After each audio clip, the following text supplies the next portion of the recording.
America और Iran के बीच हुआ युद्ध विराम सिर्फ कुछ घंटों की राहत था? क्या अमेरिका और ईरान के बीच फिर से जंग की शुरुआत हो चुकी है? क्या हॉर्मुज़ स्ट्रेट में छिड़ी ये नई लड़ाई अब पूरी दुनिया की अर्थव्यवस्था को हिला सकती है? और क्या डोनाल्ड ट्रंप की नई चेतावनी के बाद अब मिडिल ईस्ट एक और बड़े युद्ध के मुहाने पर खड़ा है?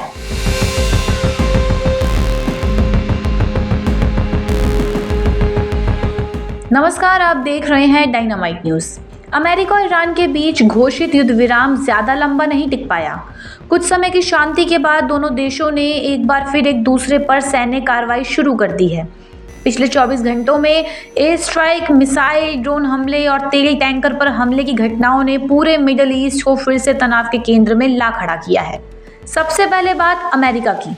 अमेरिकी सेंट्रल कमांड यानी सेंटकॉम के मुताबिक अमेरिकी सेना ने हॉर्मुज़ स्ट्रेट के आसपास मौजूद ईरान के कई सैन्य ठिकानों पर एयर स्ट्राइक की। इन हमलों में missile launch sites, drone base, तटीय रडार सिस्टम और सैन्य निगरानी ठिकानों को निशाना बनाया गया। अमेरिका का कहना है कि यह कार्रवाई तेल टैंकर एंटीकीकू पर किए गए ड्रोन हमले के जवाब में है, जिसके लिए उसने सीधे ईरान को जिम्मेदार ठहराया है। इसी दौरान हॉर्मुज़ स्ट्रेट से गुजर रहे एक तेल टैंकर पर हमला हुआ। ब्रिटेन की समुद्री सुरक्षा एजेंसी UKMTO के मुताबिक जहाज के कंट्रोल रूम को नुकसान पहुंचा, लेकिन चालक दल सुरक्षित रहा और जहाज अपनी यात्रा जारी रखने में सफल रहा। फिलहाल किसी तेल रिसाव की पुष्टि नहीं हुई है, लेकिन इस घटना ने दुनिया के सबसे व्यस्त समुद्री व्यापारिक मार्ग की सुरक्षा पर बड़े सवाल खड़े कर दिए हैं। अब बात ईरान के जवाबी हमले की। ईरान की इस्लामिक रेवोल्यूशनरी गार्ड कॉर्प्स यानी IRGC ने दावा किया है कि उसने बहरीन और कुवैत में मौजूद अमेरिकी सैन्य ठिकानों को मिसाइल और ड्रोन से निशाना बनाया। IRGC का कहना है कि यह ऑपरेशन अमेरिकी हमलों का सीधा जवाब था और अगर अमेरिका ने आगे कोई सैन्य कार्रवाई की तो उसका जवाब पहले से भी ज़्यादा कड़ा होगा। हालांकि अब सबसे बड़ा सवाल यही है कि इन हमलों में आखिर कितना नुकसान हुआ।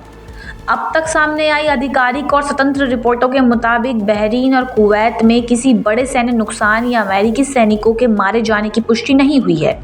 अमेरिकी अधिकारियों का कहना है कि अधिकांश मिसाइल और ड्रोन को रास्ते में ही इंटरसेप्ट कर लिया गया। वहीं बहरीन ने अपने हवाई क्षेत्र की सुरक्षा व्यवस्था सक्रिय होने की बात कही है। यानी ईरान ने बड़े हमले का दावा ज़रूर किया है, लेकिन उसके सैन्य प्रभाव की स्वतंत्र पुष्टि अभी तक नहीं हुई है। दूसरी तरफ अमेरिका ने भी ईरान की कई सैन्य ठिकानों को निशाना बनाने का दावा किया है।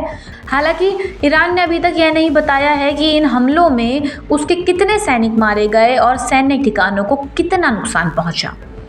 यानी दोनों देशों की ओर से बड़े दावे किए जा रहे हैं, लेकिन वास्तविक नुकसान का पूरा और स्वतंत्र आकलन अभी तक सामने नहीं आया है।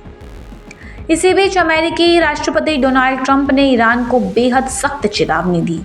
ट्रंप ने कहा कि ईरान ने युद्ध विराम का सम्मान नहीं किया।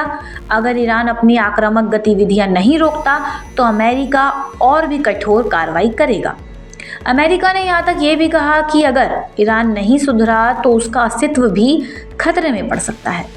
उधर मिडिल ईस्ट का एक और मोर्चा भी लगातार गर्म होता जा रहा है। इजरायली सेना ने दक्षिणी लेबनान के नबातीह इलाके में हिजबुल्लाह के ठिकानों पर हमला किया है।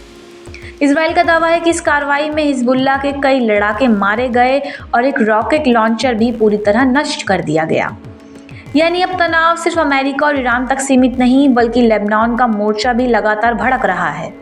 अब सवाल ये है कि क्या ये सिर्फ जवाबी कार्रवाई है या फिर बड़े क्षेत्रीय युद्ध की शुरुआत। स्ट्रेट ऑफ हॉर्मुज़ दुनिया का सबसे अहम समुद्री व्यापारिक मार्गों में से एक है। दुनिया के समुद्री तेल व्यापार का बड़ा हिस्सा यहीं से होकर गुजरता है। अगर यहाँ तनाव और बढ़ता है तो कच्चे तेल की सप्लाई प्रभावित हो सकती है, जिसका असर पेट्रोल, डीजल की कीमतों, वैश्विक बाजार और पूरी दुनिया की अर्थव्यवस्था पर भी पड़ सकता है। फिलहाल अमेरिका और ईरान दोनों एक दूसरे पर युद्ध विराम तोड़ने का आरोप लगा रहे हैं। ऐसे में पूरी दुनिया की नज़र अब इस बात पर टिकी है कि आने वाले घंटों में हालात बातचीत से संभलेंगे या फिर मिडिल ईस्ट एक और बड़े युद्ध की आग में धकेल दिया जाएगा। आपकी इस खबर पर क्या राय है, हमें कमेंट में ज़रूर बताएं और देखते रहें डायनामाइट न्यूज़।